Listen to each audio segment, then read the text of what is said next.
सभी दर्शकों को पूजा ठाकुर का नमस्कार। इस वक्त आपको ले आए हैं भाजपा वरिष्ठ नेता ठाकुर गुलाब सिंह जी के घर। आप देख सकते हैं मेरे पीछे ही ठाकुर गुलाब सिंह जी का घर है। चलिए आपको ले चलते हैं, आज उनसे कुछ खास बातचीत करने जा रहे हैं।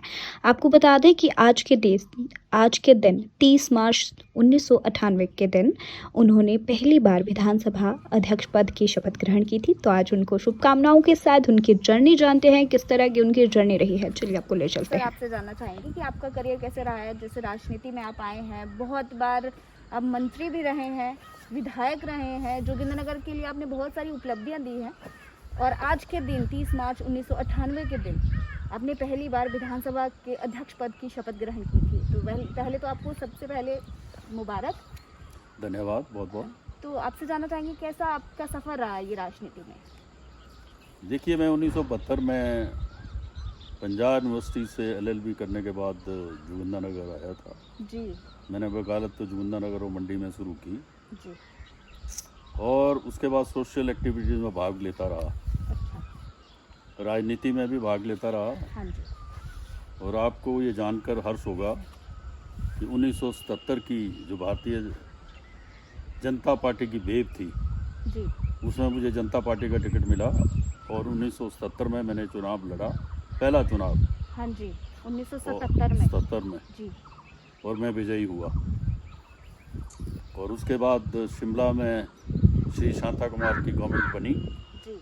और उस गवर्नमेंट में मैं पंचायती राज तथा जेल सुधार मंत्री भी रहा। जी सर। उसके बाद 1982 में एक बार फिर मैं मंत्री बना, स्टेट मिनिस्टर बना, जिसमें शिक्षा और सहकारिता मंत्री और जेल का कार्यभार भी साथ था। उसके बाद एक बार पुनः state minister, food and civil supply minister बना। और उसके बाद मैं वीरभद्र की सरकार में रेवेन्यू एंड प्लानिंग मिनिस्टर भी बना। वीरभद्र की सरकार और मैं रेवेन्यू एंड प्लानिंग मिनिस्टर भी बना जी। और ये आपके गांव में जो जलवान में इतना बड़ा जो उत्तर भारत का रेवेन्यू ट्रेनिंग इंस्टीट्यूट है, ये बहुत बड़ी देन एज ए रेवेन्यू मिनिस्टर मेरी रही है। हाँ जी। और इसका फाउंडेशन स्टोन भी रखा था और आज आपने देखा होगा कि कितना बड़ा परिसर है। ये बहुत बड़ा परिसर, बहुत बड़ा परिसर जिसमें हज़ारों पटवारी यहाँ से ट्रेनिंग करके चले गए। हाँ जी। यहाँ एक पटवारी से लेकर IAS अफसर तक यहाँ ट्रेनिंग में आते हैं। तहसीलदार आते हैं, HAS अफसर आते हैं, कानगो आते हैं, मतलब ट्रेनिंग लगी रहती है। और आसपास के लोगों को, हज़ारों लोगों को रोज़गार मिलता है। और कई दफ़ा तो इतने पटवारी ट्रेनिंग में आते हैं कि उन्हें रहने के लिए कमरे भी नहीं मिलते। बिल्कुल नहीं मिलते हैं। ये एज ए रेवेन्यू मिनिस्टर बहुत बड़ी देन है मेरी, बहुत बड़ी देन है, बहुत बड़ी देन है। और इसके बाद आपने हॉस्पिटल का, जब आप एज ए स्पीकर थे उस वक्त ही आपने हॉस्पिटल, मैं 30 मार्च जी 1998 में हिमाचल विधानसभा का स्पीकर बना। हाँ जी। यूनानिमस बना। और उसके बाद जोगिंद्रनगर में विकास की एक और लहर आई और धूमल मुख्यमंत्री थे, नड्डा जी उस समय हेल्थ मिनिस्टर थे। तो मैंने जोगिंद्रनगर हॉस्पिटल की नींव रखी थी। 6.5 करोड़ का हॉस्पिटल, 4 मंजिला, 3 इसके ब्लॉक, और इसकी नींव रखी थी। धूमल साहब थे, नड्डा थे और मैं खुद एज ए स्पीकर था। आज वो भव्य इमारत जो आपको नज़र आ रही है जोगिंद्रनगर में, ये उस समय की देन है। समय पर इसके जो ब्लॉक है वो बनते गए। सर आपके और 19 डॉक्टरों की पोस्टें सेंक्शन की। हाँ जी। और उस समय 19 के 19 डॉक्टर इस हॉस्पिटल में पर सर आज के वक्त तो डॉक्टर ही नहीं है यहाँ पर। तो ये कई बार दुर्भाग्य होता है। हाँ जी। रहने चाहिए। पर आपने जैसे काम लाए थे, सबसे अच्छा जो यादगार काम था वो था सीवरेज का, जो आप सबसे पहले जोगिंद्रनगर निवासियों के लिए लाए थे। जब मैं स्पीकर बना था जी, तो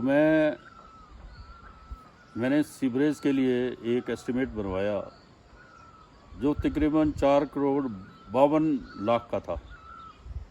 2 बार कैबिनेट में गया धूमल की, वहाँ से पास नहीं हो पाया क्योंकि कैबिनेट ने कहा कि अभी तक तो ज़िले में ही सीवरेज नहीं बनी है, तो ये नगर पंचायत में कहाँ बनेंगे। कहाँ बनी? लेकिन मेरा अपना इंटरवेंशन था, मेरा दबाव था, और मैं धूमल का आभारी हूँ कि उन्होंने ये सीवरेज सैंक्शन ही किया, उसका खुद शिलान्यास भी यहाँ किया शिलान्यास भी है। किया। और आज ये सीवरेज का जो प्लांट है उस वजह से आज जोगिंदरनगर में कितनी स्वच्छता के हिसाब से और जो लोगों को कितनी राहत मिली है।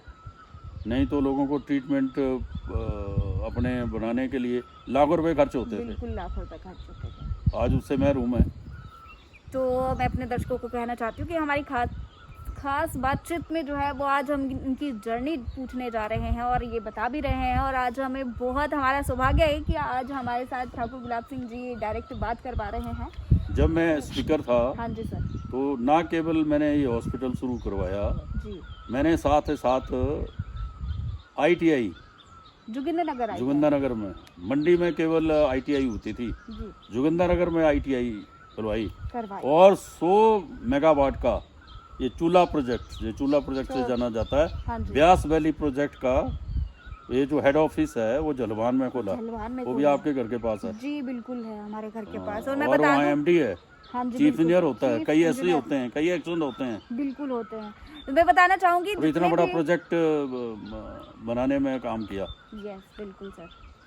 वो जब एज ए PWD मिनिस्टर बना मैं, हाँ जी, तो सबसे पहले मैंने PWD का SC का दफ्तर यहाँ लाया। सिर्फ SC का दफ्तर मंडी में होता मंडी में था, होता था।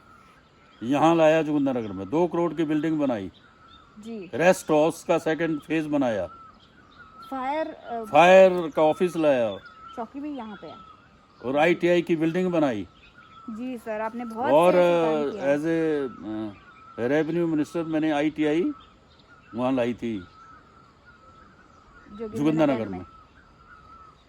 जी, ऐसे बड़े बहुत काम से- किए हैं। बहुत से ऐसे काम और हैं। एज ए PWD मिनिस्टर हाँ जी, 300 से ज़्यादा किलोमीटर सड़कें, हर गांव को जोड़ने वाली सड़कें बनाई, पक्की बनाई, कच्ची बनाई, 37 पुल बनाए, और एक बहुत बड़ा पुल आज भी जिसका काम चला है, हाँ जी, कंप्लीट होने वाला है, ऊटपुर जो का 2 कंसंसियों को जोड़ने वाला बड़ा ऐतिहासिक पुल होगा वो, सांडापतन पुल, ऊटपुर वाला ऊटपुर और सांडा पता। संदौल से जोड़ने वाला हाँ जी, हाँ पुल जी, हाँ जी, बिल्कुल कंप्लीट होने वाला है वो। जी। तो सर आज तो हम आपसे यही आपको शुभकामनाएं देने आए थे और आज हमें बहुत अच्छा लग रहा है इनकी उपलब्धियां जानकर। और जोगिंदरनगर वासी जो है वो बेहद खुशनसीब है कि उनके साथ जो है वो इतने वरिष्ठ नेता है भाजपा के, और इन्होंने बहुत कुछ किया है और आज तक करते आ रहे हैं। सर आपसे जानना चाहेंगे कि जैसे आजकल दौर चल रहा है कि लोगों का ये विचार है कि अभी लोकसभा चुनाव होने जा रहे हैं, और कहेंगे कि अगर आपको टिकट मिलती है तो आप। नहीं, हमें ये दुर्भाग्य है कि हमारे MP साहब हमारे बीच में नहीं हाँ रहे, जी, नहीं रहे। ये बड़ा दुर्भाग्य है जी हमारा। बिल्कुल। और कई वर्षों के बाद जोगिंदरनगर के लोगों को रिप्रेजेंटेशन मिला था, जी, और शानदार काम भी उन्होंने किए, लेकिन ये बड़ा दुर्भाग्य है कि वो आज हमारे बीच में बहुत। नहीं है। अब ये चुनाव होना स्वाभाविक है, प्रजातंत्र में चुनाव होंगे, बिल्कुल होंगे। और मुझे लगता है कि फतेहपुर के जो चुनाव होंगे उसके साथ ही मुझे लगता है कि मंडी पार्लियामेंट के चुनाव भी हो जाएं, हाँ जी, तो हलचल तो है ये लोगों में।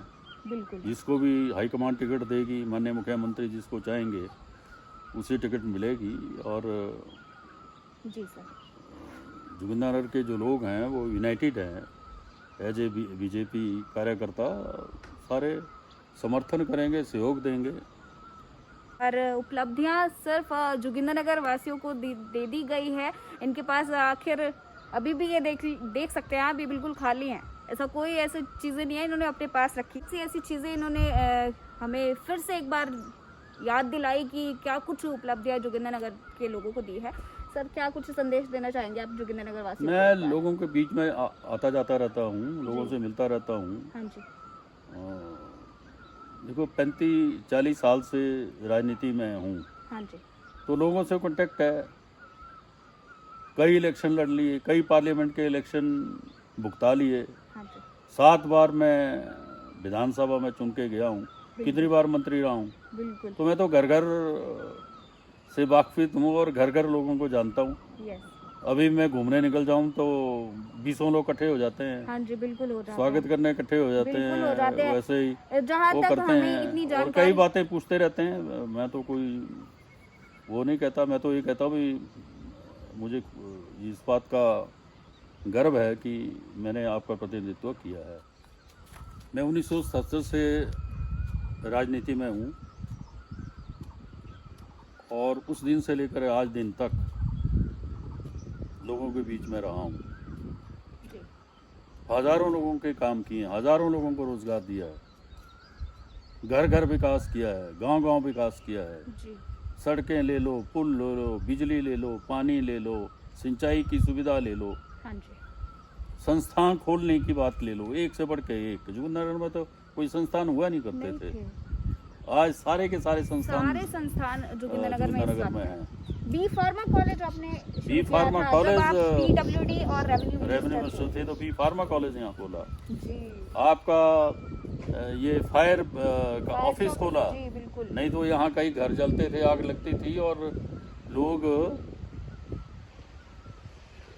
वो जो फायर मंडी ब्रिगेड से की आती गाड़ी के थी, लिए मंडी मंडी से से आती- वेट करते रहते थे और जब तक सब कुछ तबाह हो जाता था तब गाड़ी पहुँचती थी। बिल्कुल आज बिल्कुल सर, थोड़ा आपने- भी कहीं आग की सूचना मिले तो हमारे जो बड़े एफिशिएंट जो लोग हाँ हैं जी। फायर ब्रिगेड में वो तुरंत पहुंचते हैं, पहुंच जाते हैं। आग को काबू करते हैं और भी बहुत सारी फ़ायदा पहुंचाते हैं। जी, तो ऐसी बात नहीं है, मैं लोगों के बीच में रहता हूँ। अभी भी लोगों के जब भी मैं दौरा करूँ हाँ जी, 20 लोग इकट्ठे हो जाते हाँ हैं, जी। बड़ा आदर देते हैं, मान देते हैं बिल्कुल देते हैं। और मैं कोशिश करता हूँ उनकी कोई समस्या है उसको भी हल हो जाए। ये सारी बातें होती रहती हैं और मेल जोल तो हमेशा रहेगा। बिल्कुल रहेगा सर। तो मैं बता दूं कि सर 44 वर्ष हो गए अपने ज़िंदगी को राजनीति में दिए हुए, अपने जीवन के 44 वर्ष बहुत होते हैं और आप देख ही सकते हैं जोगिंदरनगर विधानसभा क्षेत्र के साथ साथ इन्होंने बहुत सारी ऐसी डिस्ट्रिक्ट है जहां पर इन्होंने काम किया है। जी सर, जैसे कि पठानकोट और हिमाचल को जोड़ने वाला हाँ, पुल, वो पुल जब मैं पीडब्ल्यूडी मिनिस्टर था उस वक्त बनाया है। उस वक्त बनाया है वो। पीडब्ल्यूडी हमारी जो पीडब्ल्यूडी विभाग था उसने उसमें काम किया है जी, और उसके उद्घाटन में सेंट्रल मिनिस्टर बुलाया था जी, और मैं खुद प्रेजाइड ओवर किया था और वो पुल भी दोनों स्टेटों को समर्पित किया था। Yes sir. चलिए इस रिपोर्ट के साथ पूजा ठाकुर को दीजिए इजाज़त। आज की गुफ्तगू को यहीं समाप्त करते हैं। बहुत अच्छा लगा ठाकुर गुलाब सिंह जी से बात करके और बहुत वक्त के बाद हम इतनी बातचीत कर पाए हैं। चलिए आपसे दोबारा गुफ्तगू करेंगे और दोबारा मिलेंगे। आप तब तक के लिए मैं पूजा चैनल का ठाकुर धन्यवाद करता हूँ और आप जो को जी इसकी प्रतिनिधि हैं यहाँ, आपको भी साधुवाद देता हूँ जी बहुत और बहुत धन्यवाद धन्यवाद। करता हूँ। तो इस रिपोर्ट को यहीं समाप्त करते हुए पूजा ठाकुर को दीजिए इजाज़त। जय हिंद, जय भारत।